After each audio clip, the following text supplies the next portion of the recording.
banyak hal yang bisa kami nikmati di dunia ini selama kami hidup. Termasuk hari ini. Tapi yang paling utama, paling penting, di atas semua kenikmatan yang ada, kami harus mencari kenikmatan yang daripada Tuhan sendiri, yakni firman Tuhan. Oleh karenanya di kesempatan sore hari ini kami membuka diri kepada Tuhan untuk kami boleh dikoreksi, kami ditegur, dinasehati, dikuatkan atau bahkan dipulihkan. Roh Kudus beracara di tengah-tengah kami. Amin. Sehingga kami sekalian semuanya yang hadir di sini sungguh diberkati oleh Tuhan. Ini doa kami dalam nama Tuhan Yesus dan berdoa dan mengucap syukur. Haleluya. Amin. Haleluya. Ya, silakan dulu. Salam. Salam. Ya, tadi seharusnya saya datang tidak terlambat. Pas di tengah jalan bensinnya sedikit singgah di jalanan. Belokan sini terasa haus, singgah lagi di Indomaret. Nyampe di sini nggak taunya udah ditunggu. Tapi kalau GJKI pembawa damai ya, pembawa damai, AKP dijadikan sebagai persyaratan begitu. Dalam hal ini kelangsungan ibadah sebagai persyaratan untuk pertama-tama diangkat ke awan-awan.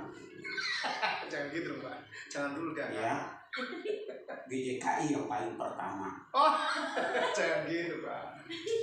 Kenapa saya katakan demikian?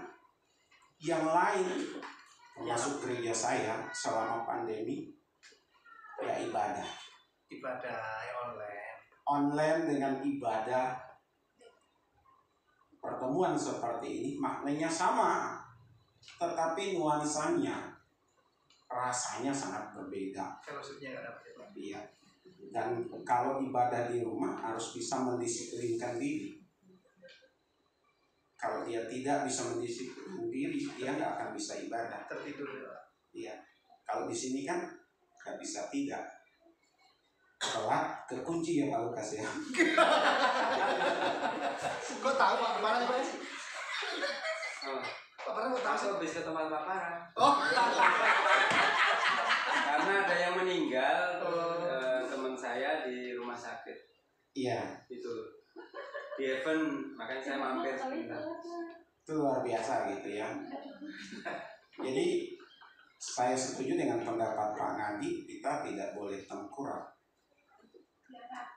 Nggak boleh tiarap. Tengkurap dan tiarap sama saja. Terus-terusan. Ya, Sekali boleh. harus bangun gitu ya.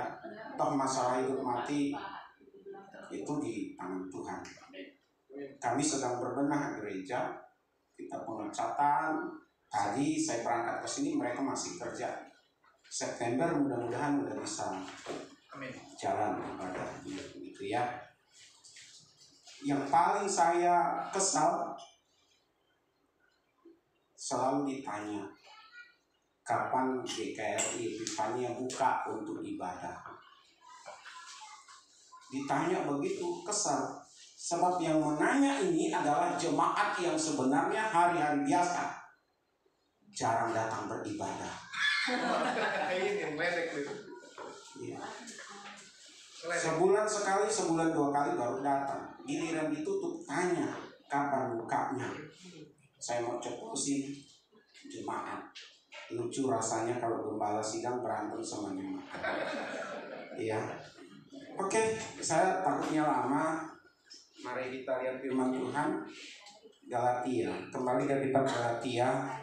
Karena tema yang dibagikan oleh saya, ya, arti kemerdekaan dalam Kristus, saya langsung ambil di Galatia pasalnya yang kelima.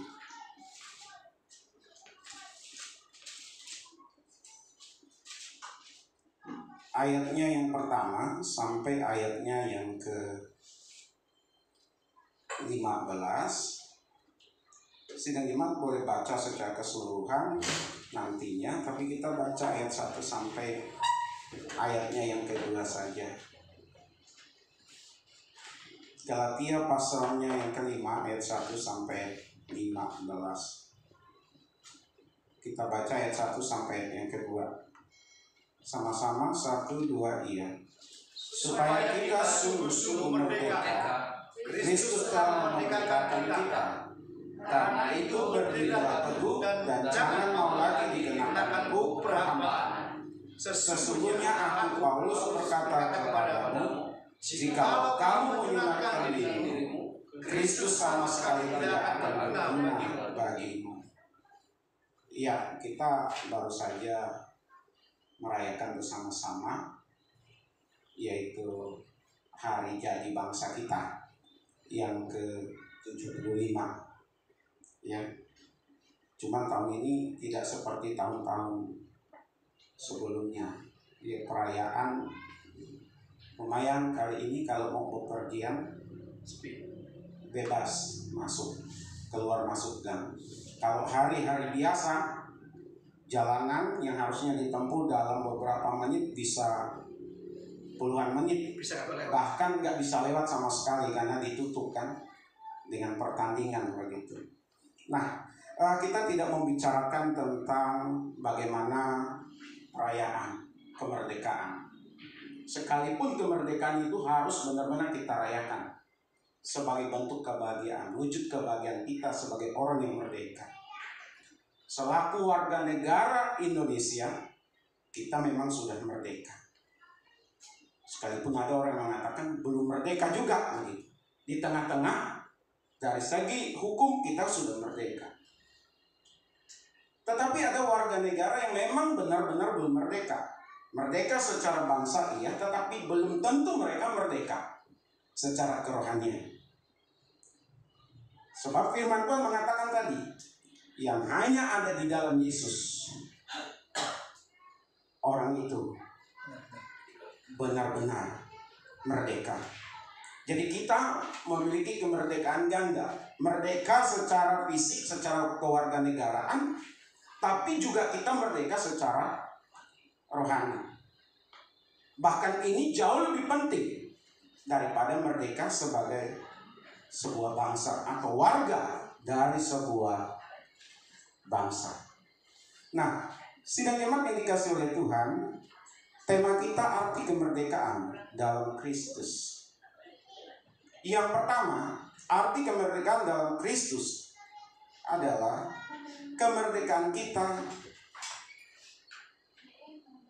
bebas dari tuntutan dan hukum Taurat. Merdeka dari tuntutan dan hukum Taurat. Kalau kita melihat misalnya dalam perjalanan bangsa Yahudi, wajib bagi orang Yahudi dinyatakan sebagai warga negara yang sah, dia harus disunat dan sekaligus dinyatakan sebagai warga perjanjian dengan Allah, sah sebagai umat perjanjian. Umat Yahudi iya, tetapi umat perjanjian juga iya, lewat sunat. Itu salah satu hukum Taurat dari sekian banyak hukum Taurat yang ada. Jadi siapapun wajib ikut dengan tuntutan hukum Taurat. Kalau dia orang Kristen, maka dia harus mengikuti hukum Taurat itu. Ini awal sejarah perjalanan umat Kristen, sehingga terjadi konflik itu. Terjadilah sidang di Yerusalem mengenai orang Kristen harus disunat, baru dia dinyatakan sebagai orang yang merdeka, orang yang bebas. Termasuk perdebatan antara Paulus dengan Petrus. Mereka berdebat, tapi Paulus mengatakan tidak perlu lagi orang Kristen, orang yang sudah percaya kepada Yesus, untuk mengikuti seluruh hukum Taurat. Karena yang memerdekakan itu adalah Yesus Kristus. Memang tuntutan agama ini, apapun juga, sampai hari ini, sejak dulu sampai hari ini, terjadi perdebatan sedemikian rupa. Makanya tahun lalu atau beberapa tahun yang lalu muncul ada istilah kasih karunia. Semuanya karena kasih karunia. Penekanannya hanya satu sisi. Tapi di sisi yang lain harus dengan berbagai macam aturan. Kita kembangkan lebih jauh. Kalau nggak dibaptis, maka tidak akan selamat. Kalau tidak berbahasa roh, nggak akan masuk surga. Kita kembangkan di dua itu misalnya. Belum lagi ikut perjamuan kudus dan lain sebagainya. Padahal ukuran keselamatan, ukuran kemerdekaan tidak lagi ditentukan oleh hal yang seperti ini. Kalau bicara baptisan, apa dibaptis? Yang sedang ada di sebelah kiri atau sebelah kanan Tuhan Yesus itu kan lagi perdebatan itu. Yang ngomong itu yang kanan atau yang kiri? Saya belum sempat nanya. Sebelah kanan. Sebelah kanan katanya ya. Ada ayatnya. Nanti baca lihat. Itu masalahnya gitu ya. Masalahnya kalau bicara baptisan, perjamuan juga begitu. Di gereja kami, kalau orang itu belum dibaptis, belum boleh ikut perjamuan. Sementara di gereja lain, nggak perlu dulu dibaptis. Yang penting dia udah percaya, silakan ikut perjamuan. Sisi-sisi yang seperti ini, kalau kita ikuti aturan agama, bicara kemerdekaan, nggak akan pernah merdeka. Tapi kalau di dalam Yesus, dari segi tuntutan dan hukumnya, Taurat atau aturan agama, kita angkat dalam sisi kehidupan kita masa kini, saya mau katakan, puji Tuhan, kita ini memang orang yang sudah dimerdekakan. Ya, Bapak Ibu dan saya, kita semua bebas. Ya, karena sudah dimerdekakan di dalam Yesus Kristus. Yesus Kristus mati atas hukum Taurat. Sebab apa? Semua kita ikuti, satu saja pelanggaran dari semuanya itu gugur. Siapa yang sanggup? Tapi Yesus Kristus sanggup. Dan karena kesanggupannya kita bisa menikmati. Kalau bicara kemerdekaan, kita benar-benar merdeka. Amin. Amin. Saya, Bapak Ibu, saudara sekalian, adik-adik, kita dimerdekakan di dalam Yesus Kristus. Cukup itu. Dan keselamatan itu sudah menjadi jaminan dalam hidup kita. Amin. Kalau dikaitkan lagi dengan kemerdekaan atas yang lain-lain, ya kita kembangkan lebih jauh nantinya. Tapi kalau kita bicara konteks di sini terhadap hukum Taurat, atau saya mau katakan terhadap tuntutan agama. Yang kedua, arti kemerdekaan dalam Kristus adalah di mana kita diwajibkan untuk menjadi orang yang bertanggung jawab. Di satu sisi kita sudah merdeka, ya, tapi di sisi yang lain ada tanggung jawab sebagai orang-orang yang sudah dimerdekakan. Itu ayat 1 dan ayat yang ke-13. Ada tanggung jawab kita di sana untuk diri kita terhadap pengaruh dari luar. Kita sudah dimerdekakan, tapi kan pengaruh dari luar ini terus ini untuk membuat kita tidak merdeka. Kita harus waspadai yang dari luar ini. Saya ikuti Pak Pendeta Ngadi, dikasih linknya gitu ya, diskusi bahwa kita hanya percaya kepada satu saja. Kita terhadap pengaruh luar, tetapi juga tanggung jawab kita untuk diri sendiri atas hawa nafsu kita. Kamu sudah dimerdekakan, tetapi jangan salah gunakan kemerdekaan itu. Apa-apa boleh, tapi apa-apa boleh itu harus bertanggung jawab. Pacaran boleh yang muda-muda, boleh. Kalau nggak pacaran nggak nikah-nikah. Saya dulu karena pacaran baru menikah. Tapi pacaran yang bagaimana? Kan ada aturannya. Sebagai orang Kristen, pacaran yang benar. Amin. Berujung nikah. Ya, Berujung nikah ya Pak ya. berujung nikah. Jangan pacaran terus dan nikah ya Pak. Pacaran terus nggak nikah-nikah, mahal di ongkos, Pak. Ya. Hawa nafsu manusiawi ini itu yang bisa membuat orang tidak merdeka. Baru kan agak kayak Amin. Kan gini Pak. Amin. Jadi Bapak Ibu sidang jemaat, keluarga besar GJKI Pembawa Damai, ada tanggung jawab di balik kemerdekaan yang kita dapatkan. Ya. Tidak melulu kasih karunia. Kalau bicara keselamatan, memang diawali dan diakhiri oleh Yesus Kristus. Kita terima jadi. Tapi seringkali memang orang juga menyalahgunakan, salah pengertian, yang namanya kasih karunia itu dianggap murahan. Karena kita tidak mampu, tidak sanggup melakukannya. Makanya Tuhan kasih karunia. Kenapa kita harus bertanggung jawab? Sebagai bentuk kesaksian kita sebagai orang-orang yang sudah dimerdekakan.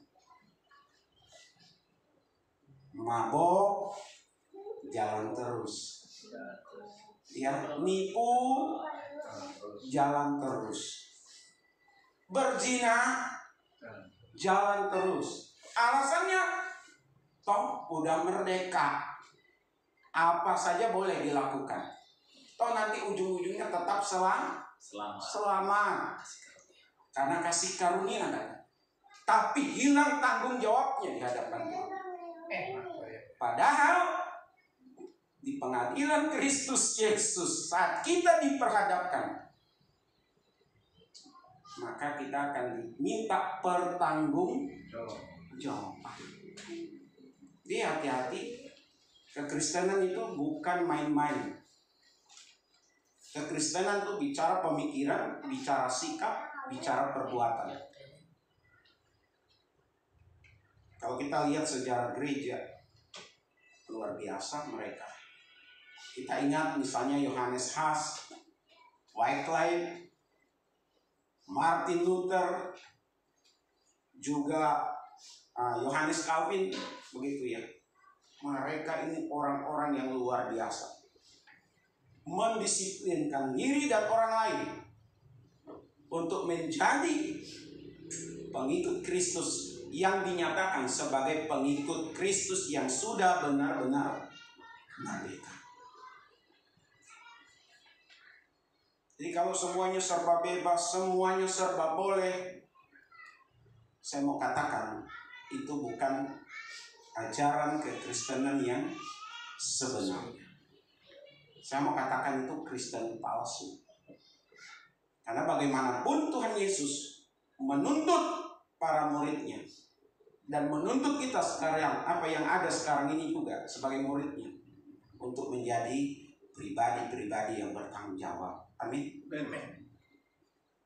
Kita melihat misalnya dalam perjalanan bangsa kita.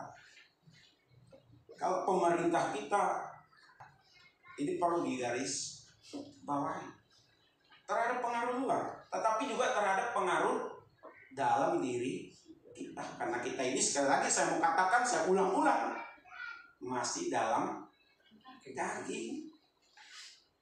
Keinginan hawa nafsu itu masih ada.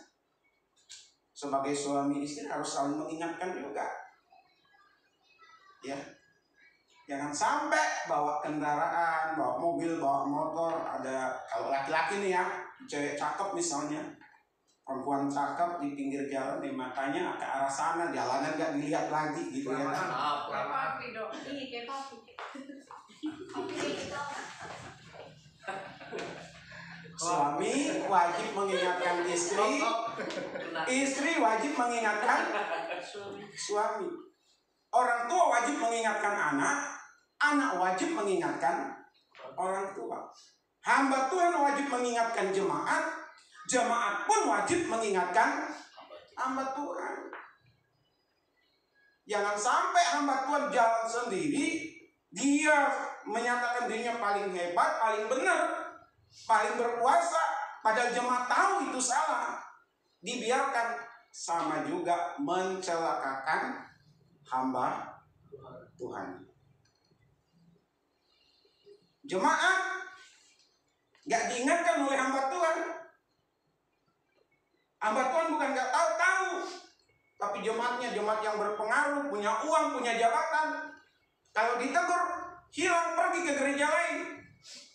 Masalah, biarin aja. Saya mau katakan itu juga tidak mendidik. Jadi selama kita hidup di dunia ini, nanti sampai nafas kita terakhir, barulah kita ini nggak ada lagi keinginan gitu ya. Dan keinginan dalam diri kita itu harus kita tekan. Dan tentunya saya mau katakan, tidak dengan kekuatan kita. Amin. Tapi tadi dikatakan dan boleh dilihat bersama dengan Roh Kudus. Roh Kudus yang akan menolong. Roh Kudus yang akan memampukan kita untuk kita bisa menjadi pribadi-pribadi yang bertanggung jawab sebagai orang yang sudah dimerdekakan. Yang ketiga, arti kemerdekaan dalam Kristus adalah diberikannya kita untuk melayani sesama. Itu di ayat 13 sampai ayatnya yang ke-15. Ya. Saya bacakan untuk kita ayat 13 sampai 15. Saudara-saudara, memang kamu telah dipanggil untuk merdeka. Tetapi janganlah kamu mempergunakan kemerdekaan itu sebagai kesempatan untuk kehidupan dalam dosa. Melainkan layanilah seorang akan yang lain oleh kasih. Sebab seluruh hukum Taurat tercakup dalam satu firman ini, yaitu kasihilah sesamamu manusia seperti dirimu sendiri. Tetapi jikalau kamu saling menggigit dan saling menelan, awaslah, supaya jangan kamu saling membinasakan. Sebagai orang-orang yang sudah merdeka, tidak lagi memikirkan dirinya dan kepentingan diri sendiri.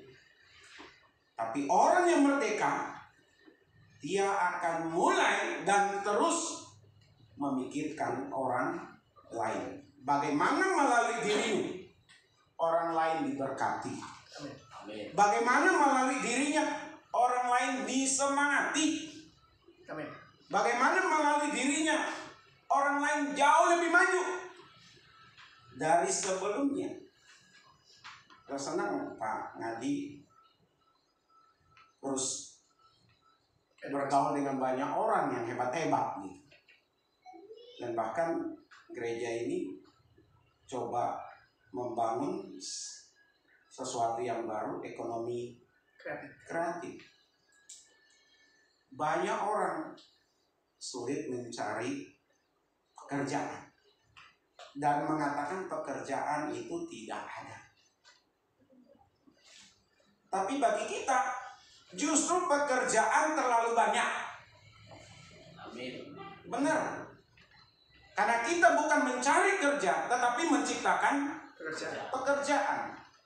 Itulah tugas panggilan orang yang sudah merdeka. Amin.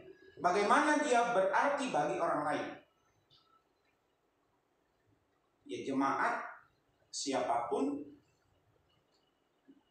harus berpikiran yang demikian. Amin. Malulah kita kalau sebagai jemaat justru menjadi pusat perhatian. Untuk diperhatikan terus menerus. Gak diperhatikan, marah. Gak diperhatikan, kecewa. Tidak diperhatikan, mundur dari gereja. Ada yang demikian, jemaat yang demikian maksud saya. Ya. Padahal setiap kita hamba Tuhan, ya maksudnya yang melayani di mimbar seperti ini, jemaat, mari sebagai orang-orang yang sudah dimerdekakan, kita ini sesungguhnya berguna bagi yang lain. Amin. Berguna. Kehadiran kita ditunggu-tunggu oleh mereka, baik pribadi atau kelompok orang. Sebab kalau tidak, berarti ada yang salah dalam diri kita. Ada yang salah dalam diri kita. Tapi dalam hal berguna, bermanfaat bagi orang lain, karena kasih kita melayani sesama, saya juga setuju. Kita bukan kasih ikan, tapi kasih kail, pancing. Itu bagi mereka yang memang sudah produktif, artinya yang memang sehat untuk bekerja, mampu untuk bekerja. Berbeda dengan mereka yang sakit-sakitan, mereka yang usia lanjut. Memang harus kita pedulikan, kasih kita sedikit itu juga berarti, apalagi banyak. Paling tidak orang tua kita gitu. Saya tidak banyak kirim berkat ke keluarga di Kalimantan untuk mama. Ya cukuplah untuk dia beli ikan teri yang lewat gitu ke depan rumah. Sekaligus sekintal. Iya, supaya apa? Kalau dia mau makan, kepingin makan ikan teri, ada duitnya. Sekalipun saya tahu mama saya diperhatikan oleh keluarga saya di Kalimantan. Itu sebagai anak juga berpikir, kalau bisa lebih banyak lagi. Tapi kita juga terbatas. Diawali perhatian kita, kasih kita kepada keluarga kita dulu. Baru berkembang kepada yang lain. Jangan sampai orang lain merasakan kasih kita, keluarga kita tidak merasakannya. Ada nggak yang demikian? Ada. Pahlawan bagi yang lain, tetapi bukan pahlawan bagi keluarganya. Padahal Yusuf memberi contoh yang demikian. Dia awali dengan keluarganya dulu, kan begitu. Keluarganya dulu. Diawali dengan perhatian kepada jemaat. Alkitab juga menulis, bantu tolong kepada saudara yang seiman, orang yang terdekat dengan kita. Bukan berarti kita tidak boleh menolong yang lain. Harus. Karena panggilan kita bermanfaat, berguna bagi sesama, bagi orang lain. Jadi arti kemerdekaan yang pertama tadi, yaitu kita dimerdekakan dari tuntutan hukum Taurat atau aturan-aturan keagamaan. Yang kedua, kemerdekaan itu yaitu menuntut adanya sebuah tanggung jawab terhadap pengaruh dari luar maupun terhadap pengaruh dari dalam. Tentu dengan kekuatan, dengan pertolongan Roh Kudus. Dan yang ketiga, bagaimana kemerdekaan itu berdaya guna, bermanfaat, berfaedah untuk sesama kita. Amin. Tuhan Yesus memberkati. Sama Bapak pimpin dalam doa, Pak, karena saya baru melihat, Pak. Ya, ya. Dan beliau tadilah yang menggeser-geser motor. Saya nggak tahu, Pak. Saya masuk langsung digeser motor. Silakan, Pak.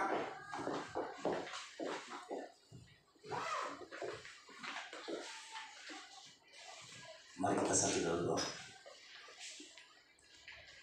Kami bersyukur Tuhan,